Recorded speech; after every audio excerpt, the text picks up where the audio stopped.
पिछले वीडियो में हम लोगों ने संख्या रेखा पर वास्तविक संख्याओं को निरूपित करना सीखा था, जिसमें प्रश्नावली 1.2 के कुछ प्रश्नों को हल किया था। आइए आज के वीडियो में हम लोग वास्तविक संख्याएं और उनके दशमलव प्रसार को सीखते हैं। इस अनुच्छेद में हम एक अलग दृष्टिकोण से परिमेय और अपरिमेय संख्याओं का अध्ययन करेंगे। इसके लिए हम वास्तविक संख्याओं के दशमलव प्रसार यानी कि डेसिमल एक्सपेंशंस पर विचार करेंगे और देखेंगे कि क्या हम परिमेय संख्याओं और अपरिमेय संख्याओं में भेद करने के लिए इन प्रसारों का प्रयोग कर सकते हैं या नहीं। यहाँ हम इस बात की भी व्याख्या करेंगे कि वास्तविक संख्याओं के दशमलव प्रसार का प्रयोग करके किस प्रकार संख्या रेखा पर वास्तविक संख्याओं को प्रदर्शित किया जाता है। इसके लिए हम कुछ उदाहरणों का प्रयोग करेंगे। तो स्क्रीन बोर्ड पर आपको कुछ परिमेय संख्याएं यथा 10/3, 7/8 और 1/7 दिख रहा होगा। इन संख्याओं के शेषफलों पर विशेष ध्यान दीजिए और देखिए कि क्या आप कोई प्रतिरूप यानी कि पैटर्न प्राप्त कर सकते हैं। तो चलिए इसको हल करके देखते हैं कि क्या होता है। 3 से अगर 10 को भाग देंगे तो यह 3 बार में कटेगा। 3 3 9 हो गया। इसको इसमें से घटाएंगे तो 1 बचेगा। इसके लिए यहाँ दशमलव लगाते हैं तो फिर 1 शून्य होगा। फिर 3 से देंगे तो 3 बार में यह लगेगा। 3 3 9, फिर 1 बचेगा, फिर 1 शून्य होगा इस पर, फिर यह 3 बार में लगेगा, फिर 1 बचेगा, फिर 3 से देंगे 9 होगा, फिर शेष 1 बच जाएगा, फिर 3 से देंगे तो 3 3 9, फिर शेष 1 बच जाएगा। यानी कि यह एक पुनरावृत्ति खंड प्राप्त होगा। तो यहाँ आपने एक बात गौर किया कि इसका शेष क्या आया। तो यहाँ हम शेष को लिखेंगे।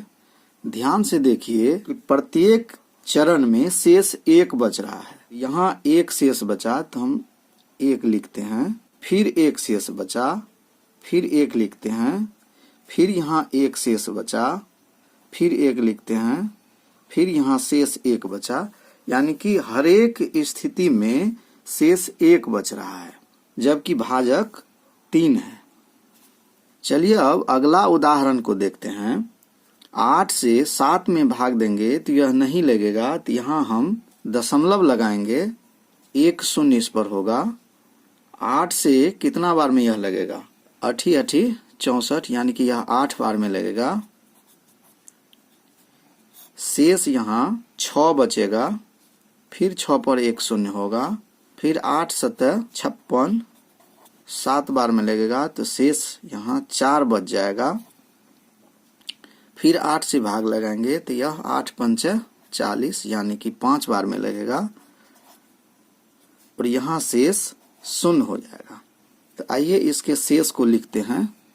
यहाँ पहले स्टेप में शेष 6 बचा, दूसरे स्टेप में शेष 4 बचा और तीसरे स्टेप में शेष 0 बचा, जबकि भाजक 8 है।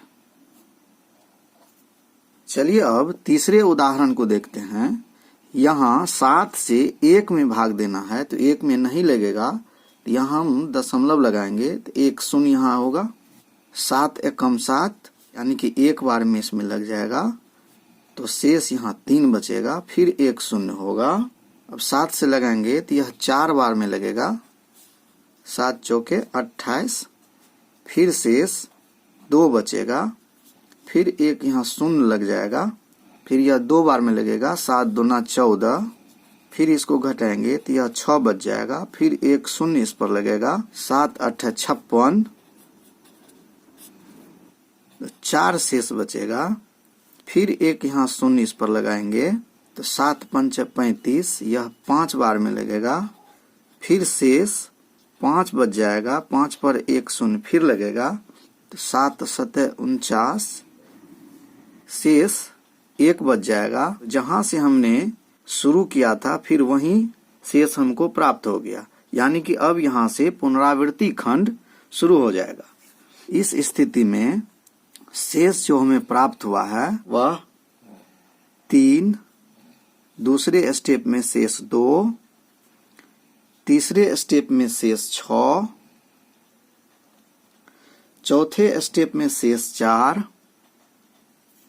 पांचवें स्टेप में शेष 5 और छठे स्टेप में शेष 1 बचा।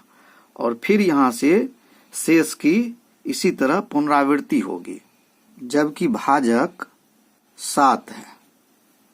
आइए अब इन शेषफल पर और भाजक पर विचार करते हैं। उपरोक्त उदाहरण को देखते हुए हम इस निष्कर्ष पर पहुंचते हैं कि कुछ चरण के बाद शेष या तो शून्य हो जाते हैं या स्वयं की पुनरावृत्ति करना प्रारंभ कर देते हैं। दूसरी बात जो हमने देखी, शेषों की पुनरावृत्ति श्रृंखला में प्रविष्टियों यानी कि एंट्रीज की संख्या भाजक से कम होती है। और तीसरी बात जो हमने देखी कि यदि शेषों की पुनरावृत्ति हो तो भागफल यानी कि क्वोशिएंट में अंकों का एक पुनरावृत्ति खंड प्राप्त होता है। आइए हम प्रत्येक स्थिति पर अलग अलग विचार करते हैं। यहाँ 2 स्थिति उत्पन्न होती है। पहली स्थिति है स्थिति 1, जब शेष शून्य हो जाता है। दूसरी स्थिति जब शेष कभी भी शून्य नहीं होता है। आइए इसको समझते हैं कि शेष कब शून्य होता है और कब शून्य नहीं होता है। इसके लिए हम संख्याओं का दशमलव निरूपण को देखेंगे। डेसिमल एक्सपेंशंस को सबसे पहले हम 2 भागों में बांट लेते हैं। एक, जब शेष शून्य हो जाता है तब उसे शांत या अवसानी दशमलव कहते हैं, अर्थात टर्मिनेटिंग डेसिमल कहते हैं।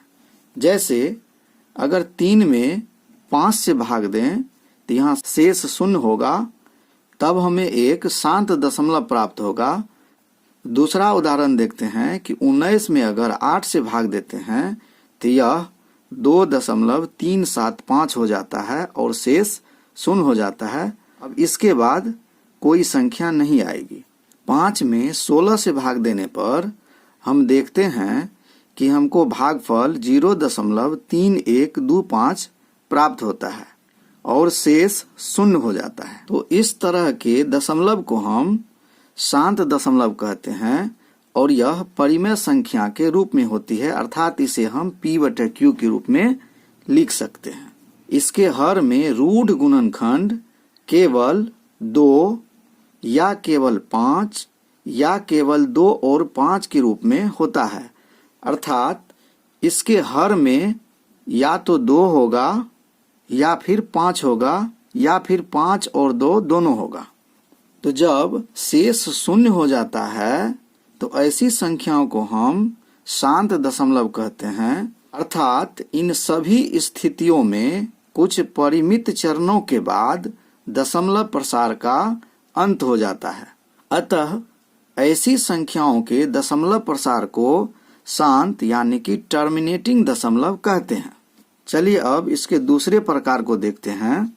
दूसरा प्रकार है अशांत या आवर्ती दशमलव यानी कि रिकरिंग डेसिमल। इसे भी हम 2 भागों में बांटते हैं। पहला है अनवसानी आवर्ती अर्थात नॉन टर्मिनेटिंग रिकरिंग। कहने का अर्थ यह हुआ कि जब शेष शून्य नहीं हो तब क्या होता है। तो अगर 10 में 3 से भाग देते हैं तो हमें एक भागफल का खंड प्राप्त होता है जो अपरिमित रूप से बढ़ते रहता है, जैसे 3.333 और हर एक स्थिति में शेष 1 बचता है। दूसरा उदाहरण है 2/11। इसको भाग करने पर शेषफल 0.1818 और यह अपरिमित रूप से बढ़ता चला जाता है। इस संख्या को भी हम परिमेय संख्या के रूप में व्यक्त कर सकते हैं। स्थिति 2, जब शेष कभी भी शून्य नहीं होता है तब उपरोक्त उदाहरणों से हमें प्राप्त होता है कि ऐसी संख्याओं में कुछ चरणों के बाद शेष की पुनरावृत्ति होने लगती है, जिससे दशमलव प्रसार निरंतर जारी रहता है। अतः ऐसी संख्याओं के दशमलव प्रसार को अनवसानी आवर्ती अर्थात नॉन टर्मिनेटिंग रिकरिंग दशमलव कहते हैं। आइए अब इसके दूसरे प्रकार को देखते हैं, अनवसानी अनावर्ती अर्थात non terminating non recurring decimal. जैसे √2 का दशमलव प्रसार 1.4142135 ... यानी कि यह अपरिमित रूप से बढ़ता चला जाएगा और यह कभी खत्म नहीं होगा। इसी तरह पाई बराबर 3.1415929 ... यह भी अपरिमित रूप से बढ़ता चला जाएगा। तीसरा उदाहरण लेते हैं, a बराबर 0.10 100 100 इन्फिनिट तक। इस तरह की संख्याएं अपरिमेय संख्या होती है, जिसे हम p/q के रूप में नहीं लिख सकते हैं। तो अतः निष्कर्षतः हम कहेंगे कि एक परिमेय संख्या का दशमलव प्रसार या तो शांत होता है या अनवसानी आवृत्ति होता है, तथा एक अपरिमेय संख्या का दशमलव प्रसार अनवसानी अनावृत्ति होता है।